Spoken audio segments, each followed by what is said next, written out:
ఈరోజు నాటుకోడి కూర ఎలా చేసుకోవాలో తెలుసుకుందాం. తినని వాళ్ళకి అనిపిస్తుంది ఒక కోడిని చంపి కోసి కాల్చి ఎలా తింటారేమో అని. కానీ పులికి జింక ఎలానో బ్యాచిలర్స్కి చికెన్ అలా అది లేకుండా బ్యాచిలర్స్ ఉండలేరు.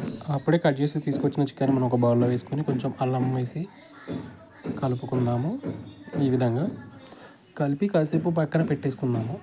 కొంచెం పీసెస్కి మంచిగా పట్టేలాగా కలుపుకుంటే టేస్టీగా ఉంటుంది. లేకపోతే కొంచెం నీచులాగా అనిపించవచ్చు, స్మెల్ వచ్చినట్టు ఫీలింగ్ వస్తుంది. అందుకే దాన్ని మంచిగా 4 to 5 పచ్చిమిర్చి కట్ చేసుకుందాము. అలాగే 2 ఆనియన్స్ తీసేసి మనం ప్యాన్ ఇలా పెట్టేసుకొని ఆ చికెన్ని బట్టి మనం ఆయిల్ పోసుకోవాలన్నమాట. తర్వాత ఆయిల్ కొంచెం వేడయ్యాక ఆనియన్స్ పచ్చిమిర్చి దాంట్లో వేసుకోవాలి. కొంచెం ఒక 1/2 టీ స్పూన్ పసుపు వేసుకొని ఆనియన్స్ బ్రౌన్ కలర్ వచ్చేంతసేపు మగ్గించుకోవాలి.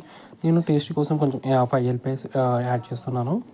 మీకు కావాలంటే వేసుకోవచ్చు, లేకపోతే లేదు. తర్వాత కొంచెం ఆనియన్స్ మగ్గాక మనం చికెన్ని బౌల్లో వేసేసుకొని కలుపుకోవాలి. ఆయిల్ కొంచెం పీసెస్కి పట్టేలాగా కలుపుకుంటే బెస్ట్ అండి. లేకపోతే అది సరిగా కొన్ని పీసెస్కి పట్టకపోయి ఉంటే మంచిగా ఉడకదు. అంతకుముందు మనం కట్ చేసుకున్న పుదీనా కొత్తిమీర ఏదైతే ఉందో పక్కకి పెట్టుకోవాలి. తర్వాత ఒక 5 మినిట్స్ ఆగి 2 స్పూన్ల కారం వేసాను. అంటే మీరు ఎంత మోతాదులో తింటారనుకుంటే దాన్ని బట్టి వేసుకోవాలి. నేనైతే 2 స్పూన్స్ కారం వేసాను. మా ఫ్రెండ్స్ ఫ్రై అడిగారు యాక్చువల్గా. కాకపోతే నాటుకోడి కూర ఉడకడం చాలా కష్టం కాబట్టి ఒక హాఫ్ గ్లాస్ వాటర్ పోస్తున్నాను.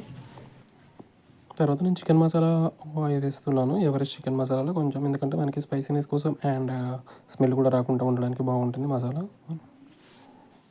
కూర కొంచెం మగ్గాక పుదీనా కొత్తిమీర ఎంతమంది మనం అయితే పెట్టుకున్నామో అది మళ్ళీ కొంచెం వేసుకుంటే లాస్ట్లో బాగుంటుంది. నాటుకోడి చికెన్లో నార్మల్ రైస్ తింటే ఏం బాగుంటుందని చెప్పి బగారా కూడా చేశాను. అది మా ఫ్రెండ్స్ లొట్టలు వేసుకుంటూ తిన్నారు.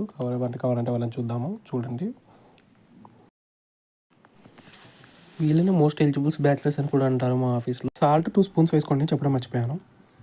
ఇంతేనండి, సింపుల్ గుమగుమలాడే నాటుకోడి చికెన్ తీసుకొని తినేయండి మీరు కూడా.